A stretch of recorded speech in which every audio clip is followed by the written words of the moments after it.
Welcome to the Christian and Daniel Show. It's about to get real, well, you know the deal. You won't have to guess how either of them feel. Bringing up the things you don't think to know. Never knowing where the conversation will go. Just a little more than anything goes. It's a Christian and Daniel Show. Hi, everyone. This is a show. It's the Christian and Daniel Show. How's everybody doing? Welcome to the show, everybody. It is Wednesday, August 11th, and thank you for everybody who's joining us on Facebook, LinkedIn, YouTube, and Twitter. Remember that you too can be part of the conversation, so make sure that you make comments, talk up to us. Not that one. Make sure that you join us in the conversation. I don't know where my thing is. My thing left. There's a statement. I have to go find it. I don't know where my thing is. My thing left. There it is. If you... it's gone back inside me. I don't know what's going on. If you are watching us on YouTube, make sure that you scroll down, hit that subscribe button, and the notification bell, and you'll be notified every time there's a new show on the air. And we've got shows all week long, so make sure that you follow us. How you doing? I'm doing good. How are you? I'm doing excellent. Did you see this amazing mug that I have? Hi, Mug. Hi. Look at that. Oh, Tweet. It's going to be that kind of show, folks. We also, if you watch us, Roger, hey Roger, how you doing? Hello, Roger. Hold on, Roger. Roger was just a guest on Putting Together Conversations last weekend. So if you missed that interview, make sure you go check it out. Also, he will be our guest co-host next week. So we're excited to have Roger on the show. Spill the tea, not the rose. Spill the tea, not the rose. Hi, lovers. Hello, lovers. Oh, lovies, not lovers. Hello, yeah. Not lovers. We're lovies. That says lovers. I know, he said lovers first, but then there was a correction. It's like lovies. No, hello, you said lovers. Lovers. You said lovers. You know, you own it. It's a good day. It's hot. It is a good day. It's a good day for good cisgender men like us to have a show together and talk. This is his attempt at being straight today. That's how I used to sound before I found myself. And now it's fabulous. We are lovers and we are lovies. Yes, honey. Miss Piper, who was a guest also on Putting Together Conversations, and we're expecting her to be a guest on here. We do have a guest today, and we thought we might bring him on eventually. Hey, Gary. Well, the reason we're acting all butch today is because we have a really good friend. We have almost a truly thug-like thug with us. He's tough. He beats other people up for hobbies, and he's very knowledgeable, and he's young enough to be our child. Bring him on. So we better bring him on, and how you doing? We'll have a bro chat. How's it going, bro? Hey, yo, what's up? So, everybody, this is our friend. What's up, bro? I'm being serious. Wait, let me drink it right. How you doing, dude? Dude. We haven't said dude on this show since it started. I don't know what you're talking about. Hi, JR. How's it going? What's going on? Not much. How you doing? I'm doing fine. Thank you. I'm doing. I love how you both. I think you asked him how he was doing, even though you guys have been together for a good time, but yet you guys have to ask each other how you guys doing. I like that. Yeah, he's just my roommate, so I don't really know what's going on with him. What is wrong with you? I was just making observations. That's all. Yeah, I don't get into his personal life or anything because that's I don't know. That'd be kind of weird. Wherever you bought that voice, you need to take it back. It almost sounds like that actor, Woodward or something, the big guy who plays. Exactly. No. See, if you can't remember the name, then don't try to make it reference to him. That's because I'm old. I'm not young. It's getting too hip hop in here. Right? This is sup, bro. What's up, bro? Yeah, there you go. That's Miss Piper. Oh, Miss Piper. Do we have matching? Do we have matching mugs? Hey. Look at this. There you go. There you go. Okay. I found this at the Goodwill. Just get married. Yeah, oh my God. Yeah. Anyway, everybody, we want to welcome one of our dearest friends, Mr. J.R. Reyes. How are you doing, sir? Yeah, we love this guy. He's awesome. Thank you. He has, oh my God. Daniel did some stand-up the other night, and he brought his friend Oswaldo. I got to be honest. I was in a fraternity. I went to, I did the whole out drinking lots and lots. But I've never met someone who could get intoxicated and be so freaking friendly and nice. He was like the nicest intoxicated person I have ever met in my life. He's a nice guy. He was really cool. He was really nice. I was like, when I used to get messed up, ooh, child, that's when all the filters came off. Were you a mean drunk? I was a tattletale drunk. All your secrets come pouring out, just like tea, all over the place. I'm like, oh, that's awesome. You did this? Oh, but you told me not to tell anyone. Oops. What kind of drinker are you?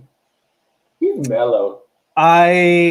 Okay, I'm glad you asked that because see, I have to just let it down one time. And see, I know you see me and you say, "Whoa, who is this macho? Who is this alpha guy?" Yeah. He must just drink Henny right off the bottle, right? Yeah. Not even off the bottle. I'm just assuming that's what is the word on the street. Drink it. No, I'm actually people consider a fruity drink. I like if you have a pina colada with something, I'm in there. If you have Mai Tais are probably my favorite. I love a Mai Tai. I love Mai Tai. Do not, if you give me Jack and Coke, I'm not ratchet. You keep that, I drop that. You're an umbrella with a straw kind of drinker. If you put an umbrella on my drink, I'm gonna feel special. I'm the dude who walks around like this, like. So funny. Everyone's looking at you jealously. Everyone's going, why didn't I get an umbrella in my drink? Why did he get an umbrella and I didn't get an umbrella? I'm going to complain. I want to talk to the manager. Then you become a drunk Karen. But see, that's true. I wonder, like people who say, okay, I'm gonna pick on you, Miss Pepper, for a minute, but people who say I'm already out there. So when you drink, are you like extra or do you mellow? Because some people who are very mouthy when they're like people who are like just like out there when not a mouthy in a negative. I mean, not like you. I think when people drink, they kind of become the opposite of their normal. Like I'm normally kind of quiet, but when I drink or if I get stoned, child, my mouth starts going. It doesn't stop. See, I was when I get what Daniel? When you were what Daniel? What? I am too, Piper. I am too. I'm extra and thirsty. Whiskey on the rocks. That sounds pretty good. I was okay. Whiskey on the rocks. Whiskey on the rocks. That's too butch for me. Elvis, you and I could have been friends, man. You and I could have been friends. I turned very friendly with people when I got drunk. I never met that version of Daniel. Friendly? I would get very like, what's your name? Like you get confidence is what you're saying. You get some confidence. Yeah. Something like that. How dare you? I was social. I was a welcome wagon. Yes, I've heard the social conversations. Okay, I'm not gonna lie. I walked up.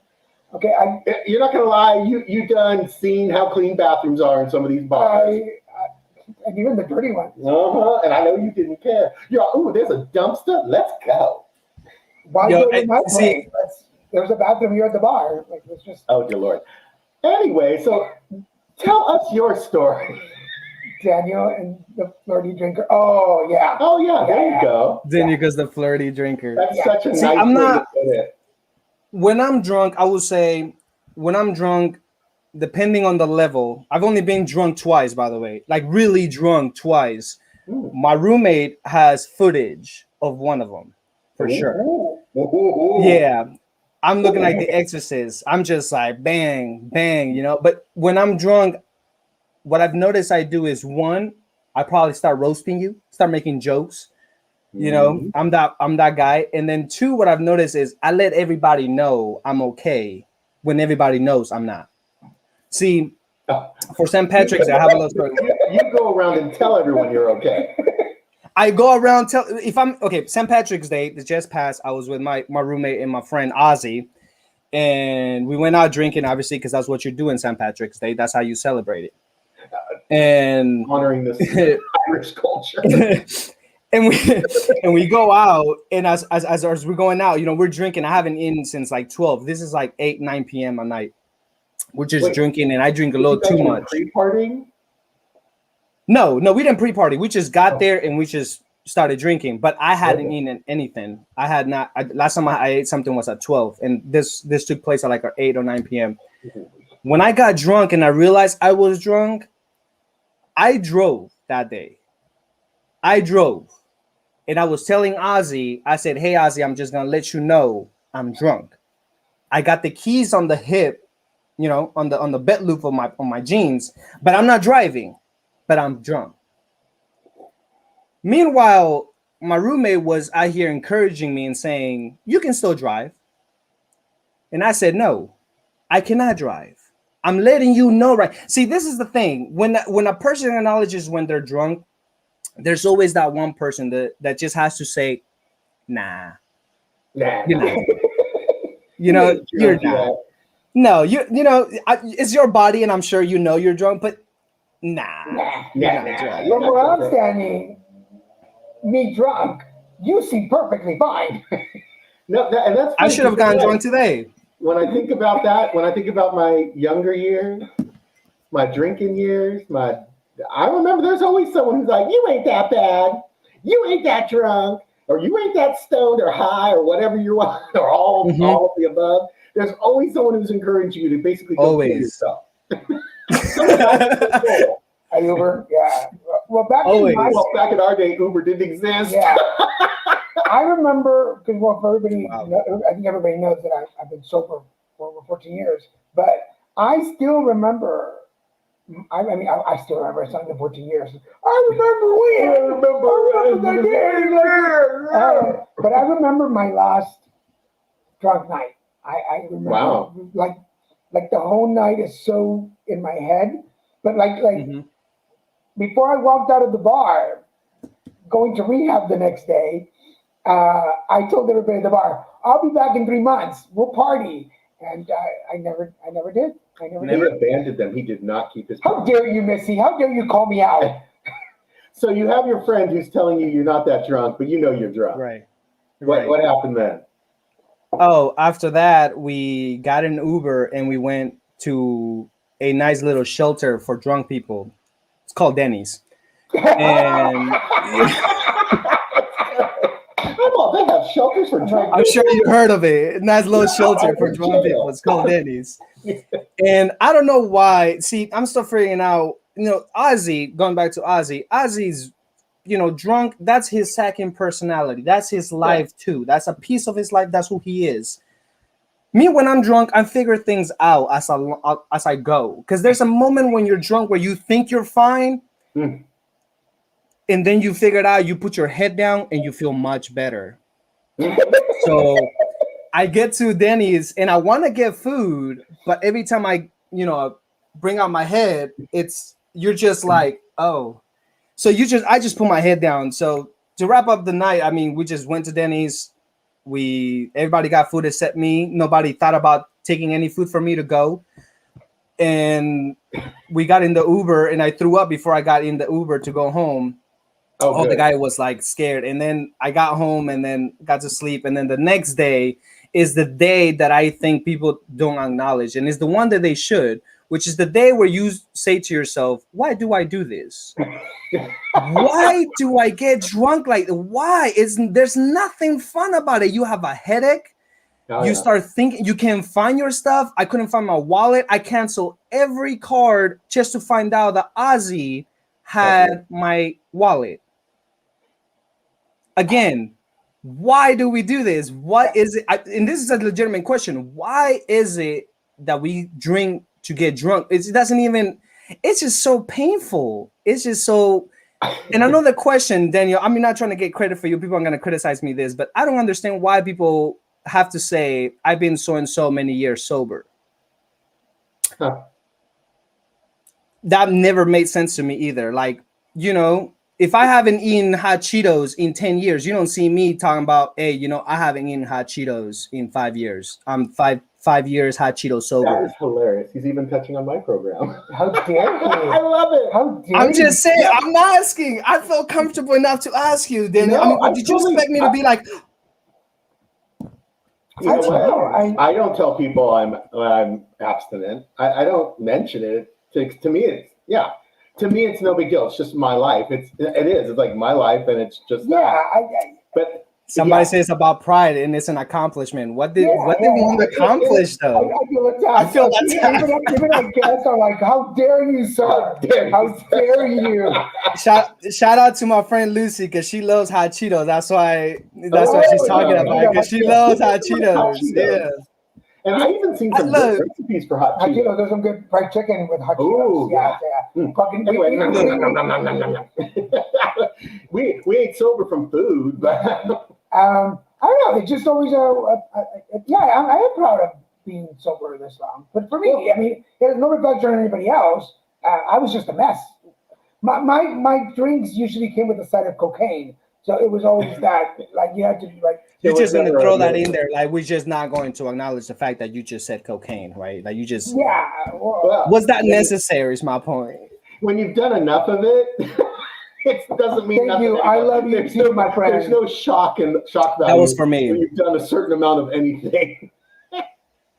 like you know. Yeah, addiction is a different mindset. Yeah, and it's like I tell people, you know, like people say, well, you know, oh, you're in Overeaters Anonymous. What does that mean? And I go, it means that I used food like cocaine addicts use cocaine. Right. You know, I ate so many calories. I ended up 535 pounds. I was 5'5" wide. Daniel is 5'5". He could have fit inside of me standing. Laying down, I was wide. I had waist 65 pants that were skin tight on me. I go, yeah, you know, I don't talk about it a lot because it's just my past. It's just who it's not who I am today. I mean, I don't want to take away. I'm not criticizing the addiction part of it. You know, like I understand that, and that's something to deal. What I was really just questioning is the having to say it like public. Like for instance, like I've been in debt before, but again, I don't say, you know, I've been 10 years debt free. Well, it's a difference. There's a difference between saying it here because it is a show, and I want people who are watching who don't drink or do drugs to know that, like, hey, it's just a conversation. We're not advertising go get drunk. But if we were out in a regular conversation, sometimes I don't bring it up. I never bring my stuff up. Like we don't go to a bar, like we've met people at bars for dinner or something. Do you think someone should have to mention that though? Do you think it's necessary? Absolutely not. And there are some people. There are some people who will say it, and I've seen these people, and I've been around them. They will say it, and they'll use it like a baseball bat. They'll hit it over other people's head, which is not the point of getting sober or abstinent or whatever the heck you are. That is not the point. The point is not for you to make yourself like, oh, I'm self-righteous. I'm a self-righteous prick. I'm going to tell everyone, you know, how wonderful I am because I've stopped it. No, you aren't that wonderful. You ain't nothing special. There's millions of other people in the same boat. You're only saying it to appease your ego or to judge someone, and that is not the point of it. Just a point in fact, we were at a dinner last week with this couple friend of ours, and the restaurant that we picked to meet at is pretty famous for like different style margaritas and stuff. Ooh, and that's why they wanted to go. When I suggested, I went up with the tacos. They wanted to go because of the drinks and the food too. But they ordered drinks for the table, and they said, "Would you like something?" And I said, "I'm gonna have a Coke." And once the server walked away, they did ask. And it's probably more because we both ordered Cokes, because I am no problem with alcohol. I've never been an alcoholic. I love a Bloody Mary and all that, but ever since I got my stomach condition, my body my stomach won't keep it down. I don't know why I can't keep it down. So But I didn't mention anything about being clean and sober or anything. No. I just said, I'm gonna have a Coke. And then they asked, it's like, do you not drink? And I said, I don't. I've been sober for 14 years. and like, I just okay. get sad and misty-eyed and go, I used to, but I can't now because my stomach. Yeah. And I was like, Because I'm old. and then I I'm too old to drink. nobody Apparently, cares. there is an age limit on it. So, but yeah, I guess it's somebody in the comments said it's the same thing when people say CrossFit or they're vegan. Yeah, because I get the concept. I think it's I guess I see what they mean now. It's something that becomes such part of you. Then obviously we share what we are proud of, right? We only share the good things. So obviously being sober a certain amount of time, you will want to share it. I guess it makes sense. I've done it too with other things. It shouldn't. That's like what I was saying earlier. It should never be used as a baseball bat or like hitting someone over the head with it. Because in the end, no one cares except for that person. No one else cares. The very first time I went to a bar after rehab, and we ended up going to a tapas place where they had all these different wines. And the moment the server came to the table and she was like, can I take your drink? Or I'm like, I don't drink. And everybody at the table was like, no one cares. Yeah, just no one over cares. water, Daniel. Nobody cares. But that was my lesson early on. I was like, nobody cares. And here's an example of someone in the food program, like myself.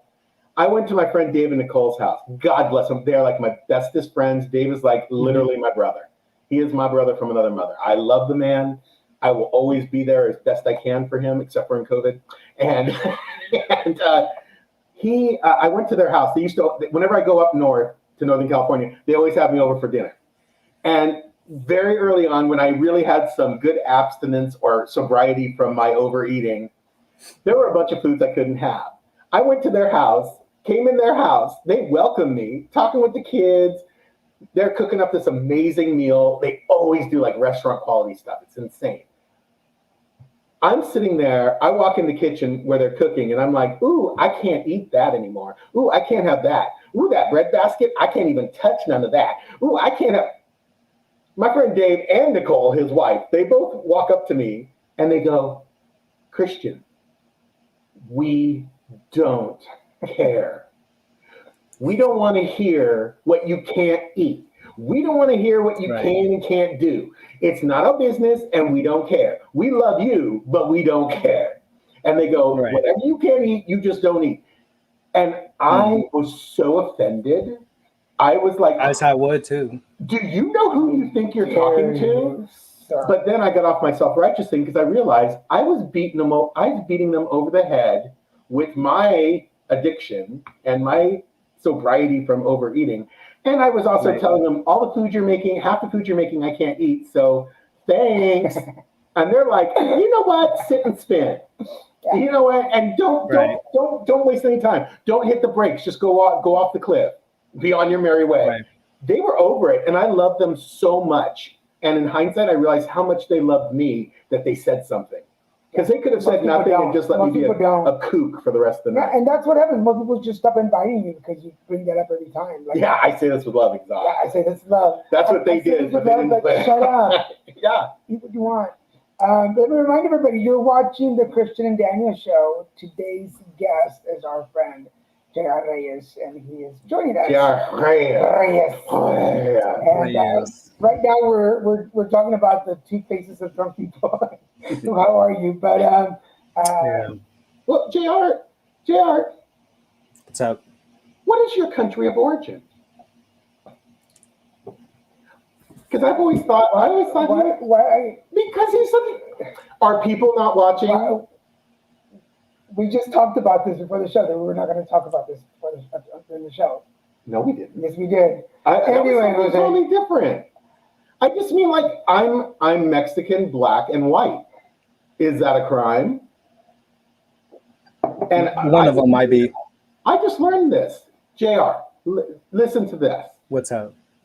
I learned my entire birth history because I'm adopted and I'm crazy.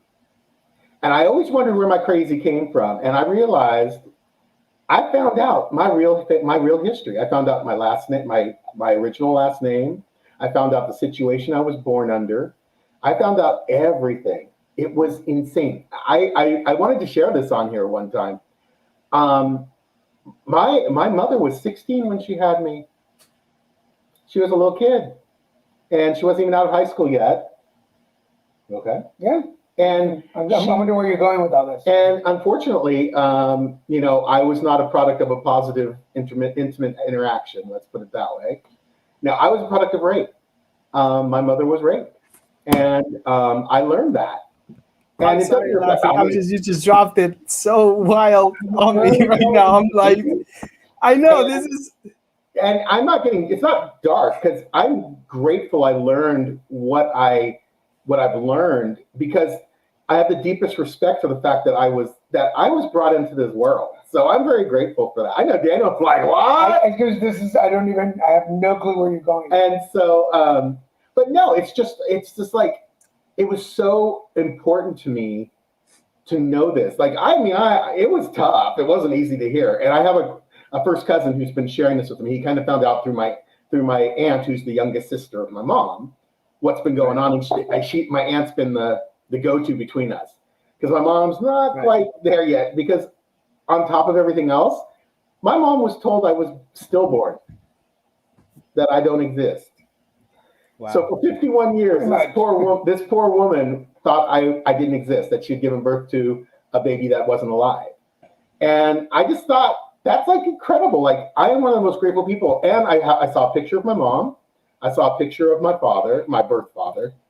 And Daniel saw the picture and immediately said, oh, that's your dad, because we have the same jawline. For the first time in 51 years, I can look in the mirror now and I know who I look like. I know who I look like, what I look like, why I look the way I do. I also know why I got all the fun little isms that I have. But I've been so grateful for that. I'm so grateful for that. And it was interesting, though, because for the longest time, we thought you were Hawaiian or Samoan, or Polynesian or something. There was this idea that he came from there, and then when we read the Ancestry.com thing, it was like, so just for everybody out there, if you combine black, white, and Mexican, you get Samoan. Just to let you know that. Samoan. Samoans might disagree with that a great deal, Daniel. And they're big. I don't want them mad at me. So let me do another channel reminder. You're watching the Christian and Daniel show. Our guest today is Reyes, and we are talking an array of different conversations today. Oh my God. But I realized something. Nothing. Go ahead. You're adopted? I know. I'm adopted. Oh my God. Next, in the next half hour, we're going to reveal that Christian is gay. But stay tuned. Gay. What are you talking about, dude, bro? So what's going on with you, JR? What's happening in your? I know. What's up? What's up? Man, not much. I mean, just living life. I'll say not much. The I guess the newest thing for people is the fact that I don't have any social media. And when I mean no social media, I mean I do not have Facebook, Instagram, Snapchat. I am on Tinder, but that doesn't count. But I don't have. Tinder doesn't count. You can hit me up on Tinder. Make sure you swipe right. No, I said I don't have any of. I don't even have LinkedIn. And it was it was just one of those days where I was like, this is kind of getting a little bit annoying, just kind of seeing the same thing over and over and over again.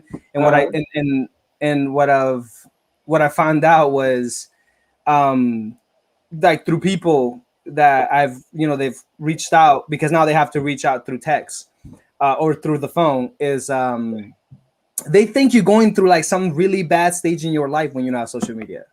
Like they think you're like you're doing like something's bad's happening, like I had a friend and he hit me up and he said, man, I was trying to send you this and I couldn't find you. Are you okay? And I was like, dude, I'm fine. It's like, I just let go of the social media. And they were like, it was just so bizarre for them to even grasp on the idea that I don't feel like I need it now. Now I did it as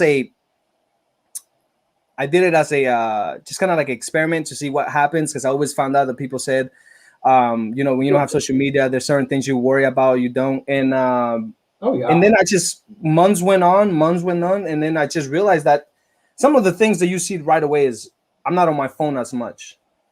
I'm not on my phone as much. I do not know a lot of news that are happening, because now you have to go look for the news rather than the news are being bombarded in your face. It's like Instagram, Facebook. Uh, and really, you don't know what's going on with people, which forces you to pick up the phone and call them and say, hey, what's up? And, you know, I think today is really strange for people to call someone, because it's almost like if you're calling them, it's an emergency. And, you know, so it's very interesting, like the little things like that I figured out. Well, I realized when I was trying to tag you on things, I couldn't find you anymore. I didn't Mhm. ask because everybody has their reasons. I mean, I know a lot of people of like our generation, our age groups, who just get overwhelmed with social media after a while and just disconnect everything. But were you like, not because now I'm curious, obviously, and you brought it up. Right. So, like, did you need a mental break from everything? That's normally the main reason, right? That you have some type of mental break. I don't. If I'll tell you the truth behind probably one of the high, you know, most of the reason why I did it, and that was I'm very competitive. In anything that I do, I like to always feel really like I'm the best, because really there's no, you know, what determines you're the best, right? But I always want to feel like I'm doing something. And what I figured out was that in social media, it was making me feel bad instead of making me feel good. I was started comparing myself with a lot of people that were doing things, and although I was watching a lot of motivation, I was really into Gary Vee. I really like Gary Vee. Gary Vee helped me in making a lot of moves. He's you know, he tells you that, you know, being 25 and not being able to, and not being where you want to be in life, it's okay. There's time. You know, our life expectancy, obviously, if it goes as expected, it's 80 years, right? So you say you're 25, you have so much. He tells you, like, so what if you messed up on your 20s? You get to 30, you have another 10 years. So he makes you really feel good about the fact that you may not be where you want to be. But then he made me feel like shit too, because there were times when, like, he'd be like, what some of the things are like, oh, you know, somebody, there'll be an interview and some dude is like, you know, I wanna start a YouTube channel and talk about shoes, and he'd be like, fucking do it, just do it, like pick it and do it. Like, people like to tell excuses about, I'm gonna wait until the perfect time, I'm gonna get the perfect equipment, I'm gonna get the perfect setting, the perfect this, and it's like, that's BS. That's, you know, that's excuses for you not to doing it. And I was feeling like, oh my God, I don't have that motivation. I don't want to do this. So I was feeling even worse because I want to do things, but I'm not taking the initiative. So then when I separated myself from all that, I just basically realized that I'm enjoying the life that I have right now. I'm enjoying that I don't have much going on in terms of projects, in terms of, you know, whatever it is. I joined the gym. You know, I started, I hate this phrase because I really do. When people say I'm working on myself, because it's like, what is working on yourself? You know, people like to say this just because, you know, it makes them feel better. But I feel like working on yourself is really genuinely working on yourself. And I started looking at myself and I'm like, well, I like boxing. Why am I not in a gym? This could be good, right? So I looked for a gym. I went to visit it. I joined it. Now I'm going. Now I create a routine. I go 3 times a week. Then, you know, then you see yourself, well, look, I tend to argue a lot with people. Why do I do this? And I don't mean argue in terms of bad, just debate. Right. And then I started realizing, like, you know what, maybe don't debate, choose your battles. And so this is the sort of thing that I'm doing where it's like working on myself. And that was really the main purpose. And I like it because now I don't know what so-and-so fulanito or whatever doing. I don't care. I could care less. I like that people don't know what I'm doing. It makes me feel good. When I go and order food, I do not take a picture of it. It's only for my eyes to see. So you really tend to experience life a little bit different, because what I've noticed now is when people are on social media, they post pictures of everywhere they go. And it's almost like social media is the documentation of life. It's like getting that sort of validation, like, look at where I'm at. But why would you have to tell people where you're at? I like the fact that people don't know where I'm at. It's fun. You know, even this I had to share this link manually because I couldn't just share it on my Facebook. I don't have any. I put it on my LinkedIn. I don't know if people are gonna see it. But I mean, on my Tinder. I was gonna say on my Tinder. I put it on my Tinder, not on my LinkedIn. I didn't. I think it was Piper that just commented, like, you know, some of us work with social media. We've made social media Right. part of our daily job. So Mhm. even when you want to disconnect, like I don't think I post as much private stuff as I used to. A lot of it has to do with work stuff, like everything we do, like even private pictures. But I've been like that about us from the beginning. I usually don't post a lot of us pictures from the start, right? I mean, I think people do not question themselves a lot these days as to why they do what they do. That's another thing. I started questioning myself, why do I do this, or why do I say this? One example would be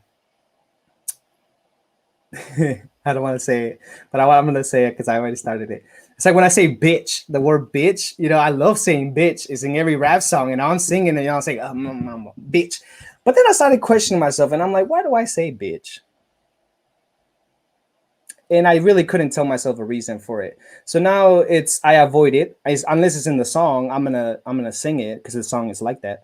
But you start questioning yourself as to like, why do you do what you do? Why do you say the things that you say? Why do you react the way that you react? And you reflect.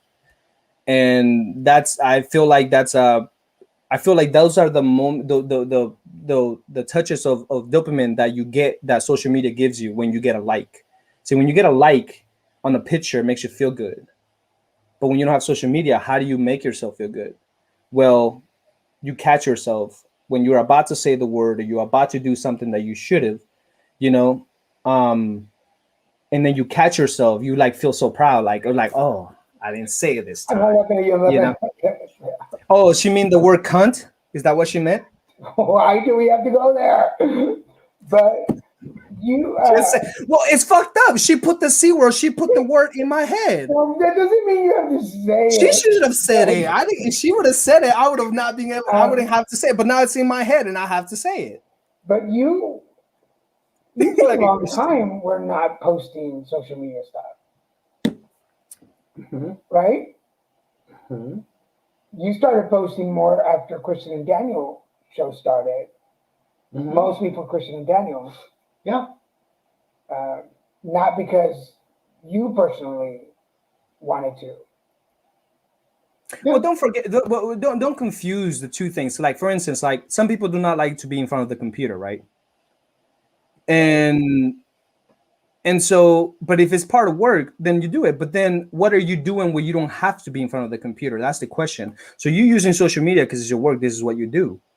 But then when you don't have to post the next show you're going to have, or whatever you do, or whatever schedule you have on the post you have to do, are you still going on social media? And then the question is, for what?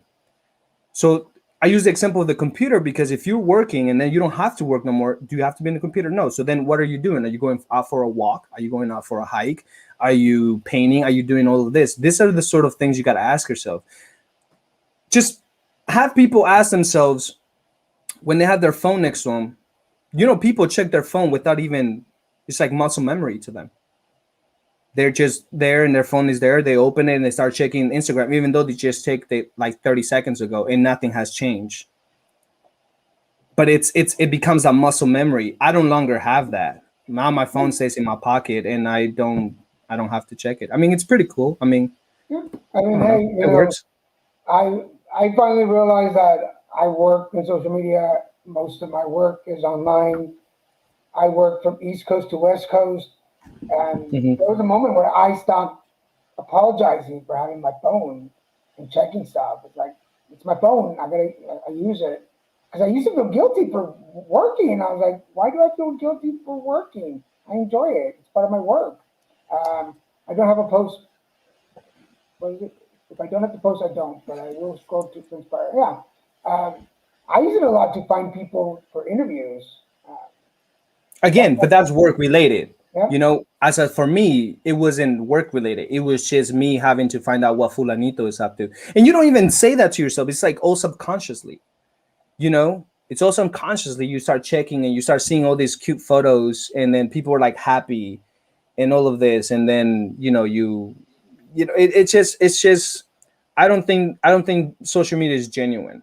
I don't think you get, It's I don't like, even think, you have to dig through the stuff to find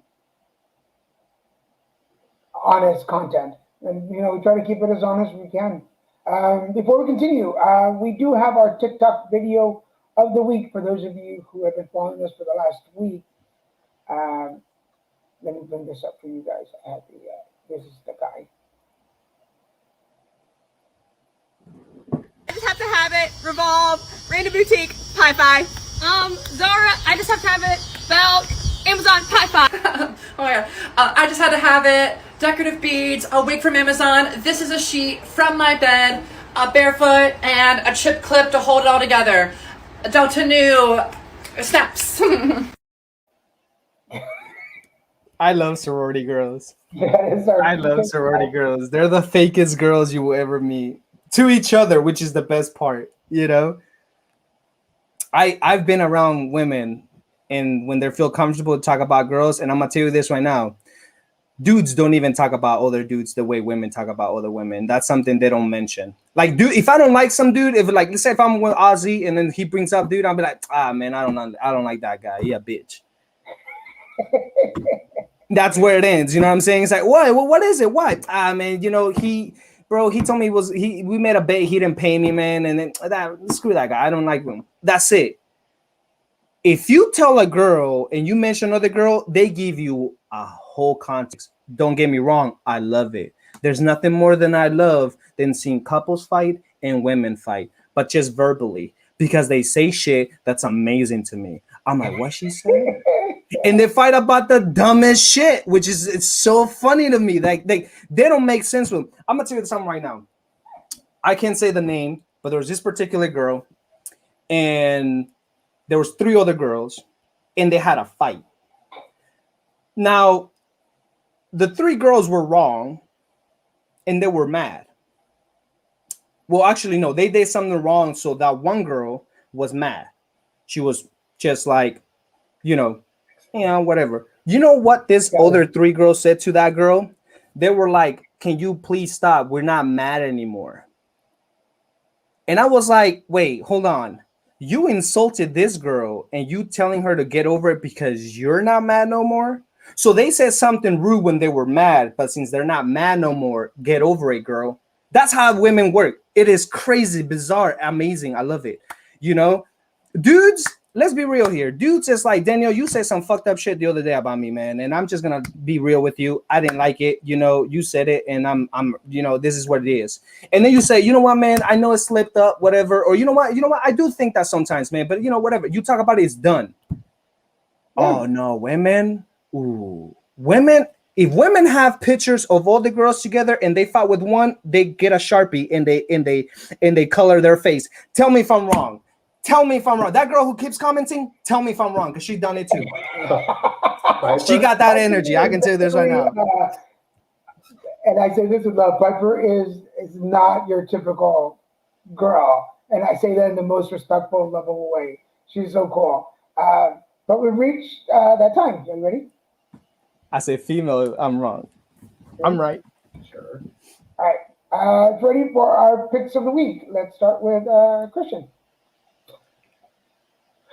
My pick of the week is Gunpowder Milkshake. It's all one word, gunpowder. Oh. It's an action film. It's about these female staff. Well, it starts off with a girl in the diner, and this waitress comes up and gives her milkshake with extra ice, a vanilla milkshake with extra ice cream. And it's bizarre. Like, she goes, for my favorite customer. And you're just kind of like, what? And then they showed this woman in the same spot. And she says the same thing. So it gets kind of creepy. You're like, okay, she says like the same thing to everyone. Mm-hmm. Then all of a sudden, this mother figure is running out of the cafe, and taking off and leaving her, what you don't know who, behind or leaving. But what you learn is that it's this group of assassins who work for this group, and the diner is a safe space where they can meet and talk about jobs or something. So it just ensues that the mother breaks the rules of the diner, and she brings a weapon. She sneaks a weapon in because these men betrayed her, and they weren't being punished, so she punished them by taking away their lives in this diner. And she has to run away and disappear because everyone's after her. And so she ends up leaving her daughter behind, and she never wanted her daughter to fall into the same career, but her daughter becomes like one of the most prolific assassins in this association. And she made her handler promise to take care of her daughter. So how the heck do you think she wasn't going to end up an assassin when he's taking care of her? Anyway, so it's just a real interesting, twisted film. It has quite an array of actresses. Vivica Fox is in it, who's always really great in an action film because she never acts. She never ages. That woman is just amazing. And then Michelle Yeoh is in it from Crouching Tiger, Hidden Dragon, amazing martial artist. Just watching her do her own stunts and everything takes your breath away. But it's a very good movie. And it's a movie, and it's available on Netflix now. Ready, John? Oh, my pick. Oh, a Glitch in the Matrix. Man, let me tell you guys something. This is on Hulu. This to me was super cool because they speak about us potentially living in a virtual reality. And I explained to you how they get to that conclusion. And basically, Elon Musk has spoken about this. Basically, society gets so advanced that they create simulations of video games, right? That are so realistic that you just live in those simulations. And within those simulations, there's a society. That society gets so advanced, and then you create a video game within the video game. And then that character in the first video game is not playing a character in a video game they created within the video game, right? So Elon Musk said, like, if this would be true, the possibility of us living in base reality, meaning that where it all started, it's 1 in a billion. And then they speak about synchronicities, right? I'm sure some people have experienced this, when you are thinking about something or someone or a color or something, and then you go on about your day, and then you start seeing that. That started appearing. For me, it has happened. For me, it happens on my shuffle. So I have my music always on shuffle mode. And I'm listening to a song, and then I think about a song, and then boom, 2-3 songs later, that song plays. Sometimes it's creepier when it happens right next. Like I think about the song, and then I click next, and it's the song that I'm thinking of. Was most interesting to me though was in the documentary. They play a section from the movie The Matrix, and this guy is like, "Ooh, deja vu," and then everybody looked at him like, "What?" And it's like, "What is deja vu?" And that is like when something goes wrong, and then they go back and fix it. And that's why you have a memory of it. Interesting enough for me is I've had deja vus, but I have some deja vus where like I get a little scared. Like I start seeing something, let's say it's a car or something, and I start getting a little fearful. Like something bad is about to happen, but then nothing happens. And that thing just freaked me out. So I would tell you this right now, I wouldn't be surprised if we were to be living in the simulation. I mean, it's a cool idea to give some attention to. Whoever's into sort of different ideas and just something other than Harry Potter, go and watch that. And not that Harry Potter is bad, but just step out of your comfort zone and go watch that. So talk about lighter stories.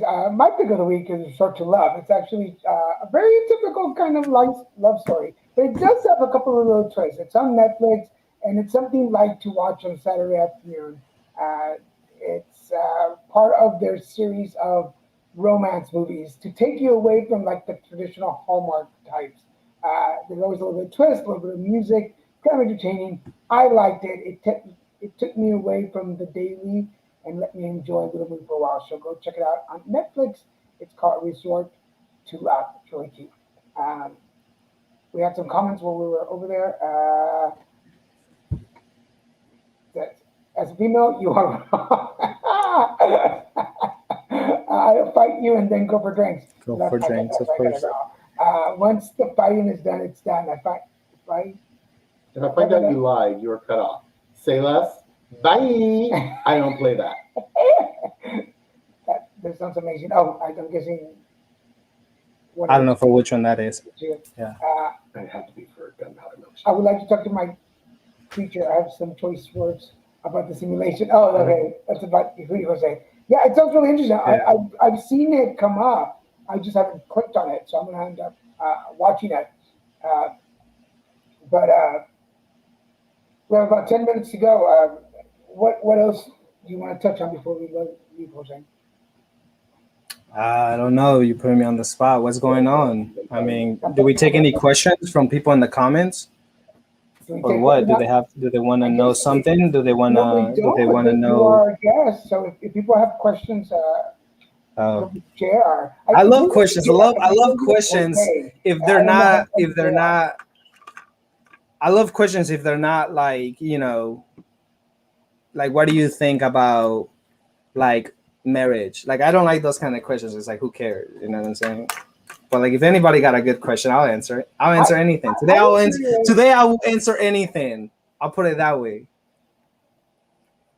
That's a dangerous thing when you're talking to gay men. But weren't we talking something about Tinder before the show started? Because he mentioned Tinder. Let me tell you about something about Tinder. Let me tell you something about Tinder. I hate Tinder. Okay. But I love judging women. Yeah, I hate Tinder, but I love judging women.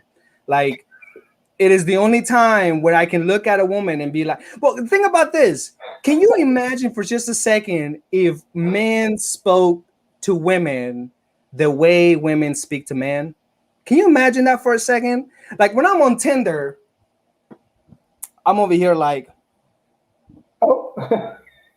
like I see some girl and I'm like, girl, you should not be on Tinder, yo. You just getting nah, you know what I'm saying? Then I see another one, I'm like, oh, you're nice. You know what I'm saying? Like it's just fun to me. It's just interesting to me that the fact that that's how we tend to match these days. We literally just judge each other. But somebody say what the fuck? I don't know what they're referring to that, but I would say like, okay, so I've been called short before. I've been told that I was too short before.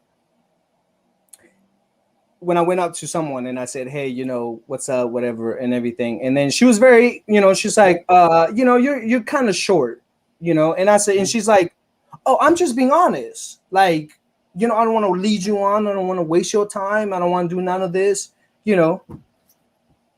And I said, okay, you know, you just walk away. You know, you just redeem yourself. You're like, you know, it's okay. You know, I got to go for a shorty, right? Imagine a girl, which will never happen, but imagine a girl will come up to me and it's like, excuse me, I just thought that you were kind of cute. And I'm like, girl, imagine I say something like this. Girl, you have no boobs. If you ever send me a naked picture, I'll be like, whose little brother is this? You know what I'm saying? Like, imagine I said some real shit like that. There's a question. Oh, okay. So what do you want in women? What are you looking for in a girl? Do I even know? I actually do know what I want in a woman, actually. And it's not that much. I like them to, you know, to cooperate. I like them to, you know, I mean, it's not too much. You guys laugh, but I'm just saying, like, you want a girl to like fight with you every single time, yo. I ain't got time for this, you know. Get in the trunk. You know, I'm just saying, like, I mean, here's the thing. Ask about a woman what they want in a man. They have all sorts of things, you know, tall, you know, whatever, green eyes, you know what I'm saying, beauty mark on the left, mark on the mouth, and whatever. Yo, you know what I want? I'm just, you know, it's just based on my personality. I like a girl that, like I said, cooperates, you know, in the sense that you know, comes up to. I don't need her to match my energy. See, I'm the loudmouth. I'm high here, and I would like her to be here because see, a woman keeps me grounded. I had girls that I've liked before, you know, that they meet my criteria, and it always works out when I'm here and they calm me down, because when I'm like, yo, you know what I'm saying, like this guy got my wrong Chipotle, man, they didn't put no much meat. That's when she's like, it's no big deal, it's okay, and I'm like, okay, that's fine. You know, it's no big deal. But imagine I got somebody matching my energy and I'm over here like, yo, he got them. Yo, we'd be committing crimes. Like, yeah, that's all I'm saying. You should go get a gun and you should take care of this. Yeah. I come and punk you like this. You think he's gonna make a bitch out of you with not putting no work in your? I've seen those couples. I actually get what you're saying. I've seen those couples who they're both fires. And the one fire just feeds the other fire, makes it work. You know, I'm going to tell you this right now. The ones where the woman says, a guy hits on her or something, and then she goes, my boyfriend's going to kick your backside. And he's like sitting there going, what? And all of a sudden he's in the fight because she's like, she got pissed at him. And she's fanning the flames. I've seen it. I'm going to tell you this. I love chick flicks.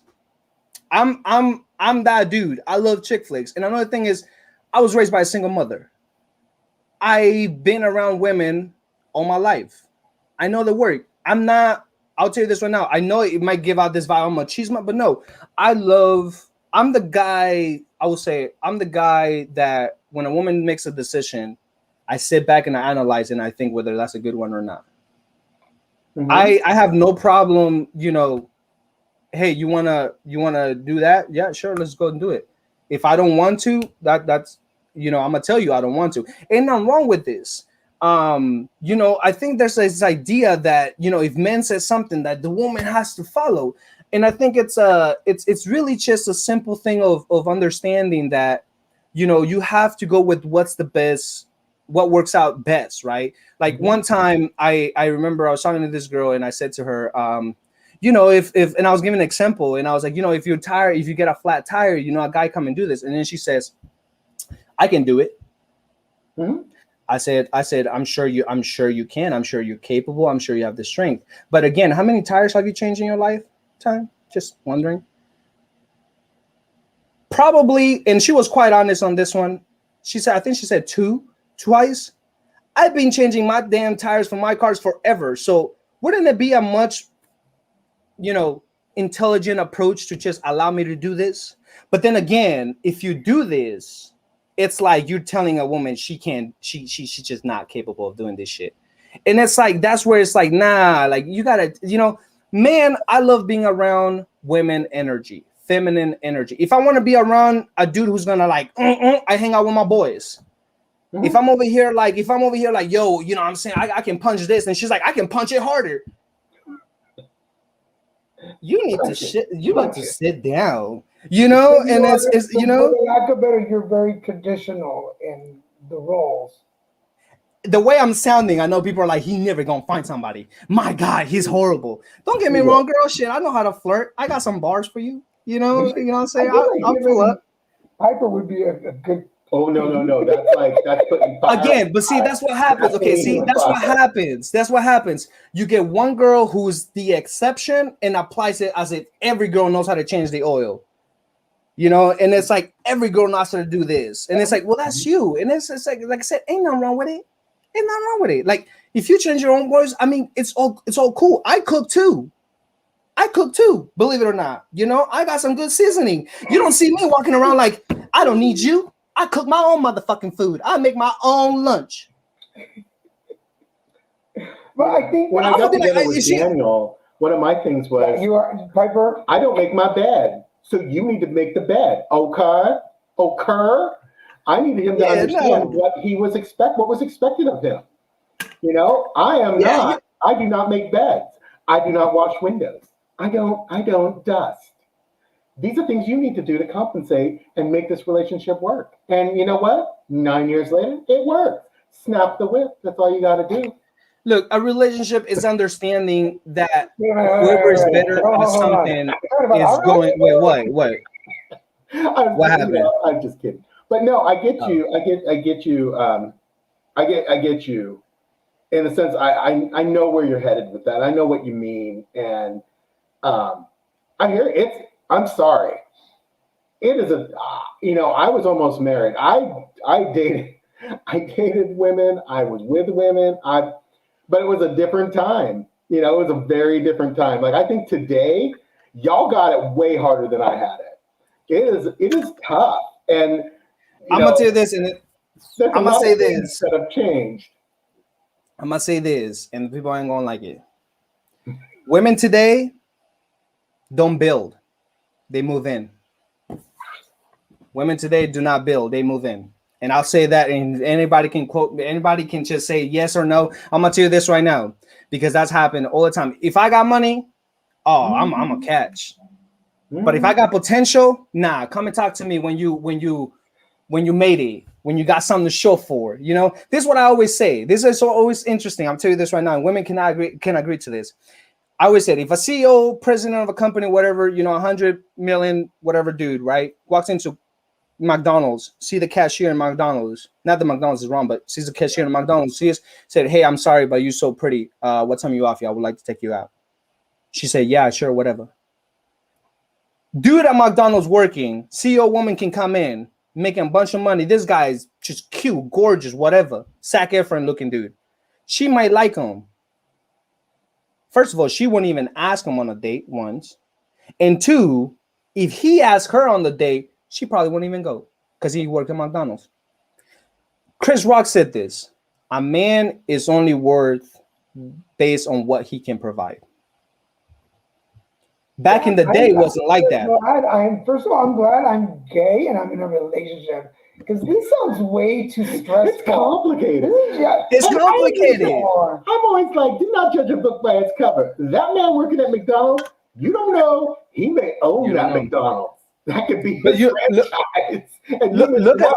Look at our grandparents back in the day.